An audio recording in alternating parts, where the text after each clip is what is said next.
ခံလို့ဆိုရင်ကျွန်တော်တခြား agency တခုကိုဆက်သွယ်ရမယ် ဟာဟိုအဲ့လိုဆိုအဆက်တော့မလုပ်ပါနဲ့ကျွန်တော်လက်ခံပါတယ်ဟိုညီတို့အားလုံးကလည်းဘာမှတူဝေးနေနဲ့ဟိုဥထုလည်းဒီကိစ္စသွားမှတိုင်နေသွားတိုင်ရင်အချိန်ကြီးနောက်ကျကုန်နေမယ်ဥထုကလည်းဒီလိုအခွင့်အရေးမျိုးငါတို့ပေးမှာမဟုတ်ဘူးအားလုံးကောင်းပြည့်ခေါင်းနဲ့နှိမ့်လိုက်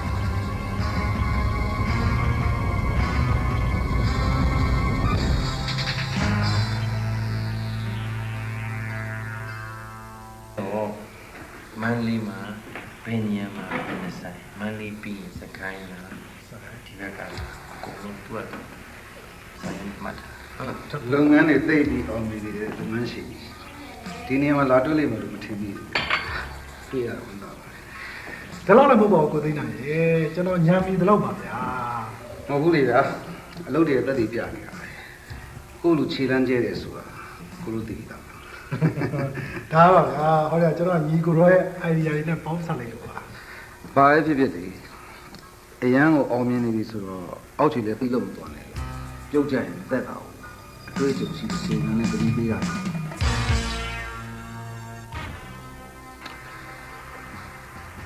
အဲ့ဒီစကားကကြိုတင်ပြင်ဆင်မှုတွေမရှိတဲ့လူတွေအတွက်တို့ရဲ့အတွက်မလို့တို့တွေကဘာပဲလုပ်လို့အဝေးယူစဉ်းစားပြီးမှလောက်တာအရှုံးဆိုအစီအစဉ်နဲ့မှမပါဘူးအမေကတင်မပေးလိုက်အရှုံးဆိုမသိဘူး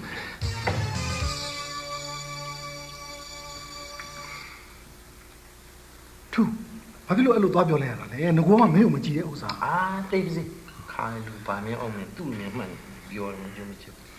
နောက်ကိုစကားစင်စင်ကျင်ကျင်ပြောကလက်စင်ပေးတယ်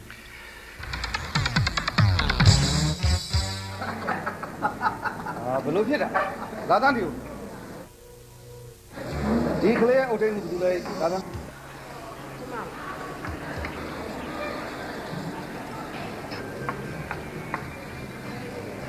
ဒီကလေးကိုအခုအပ်ထားတဲ့တင်တန်းမှာထားတာဘယ်လောက်ကြာ ဟိုတနေ့နီးပါးရှိပါလို့ဆို တင့်၄ပါးရှိ ဟုတ်ကဲ့ ဘာမှလည်းဖြစ်မလာသေး ဟိုသမီးလေးတော့လေစူးစမ်းတဲ့ဆင်မရှိပါသေးတယ်အဲ့ဒါကြောင့်ပါ ဘယ်ဖြစ်မလဲအခုလိုအုပ်စုလိုက်လှုပ်ရှားတဲ့ဘက်မှာဒီလိုတယောက်တည်းကြောင်နေလို့ရှိရင်ဘယ်လိုလုပ်လို့ရကဲတော့ထိုင်နေတော့ကဲနောက်တစ်ယောက်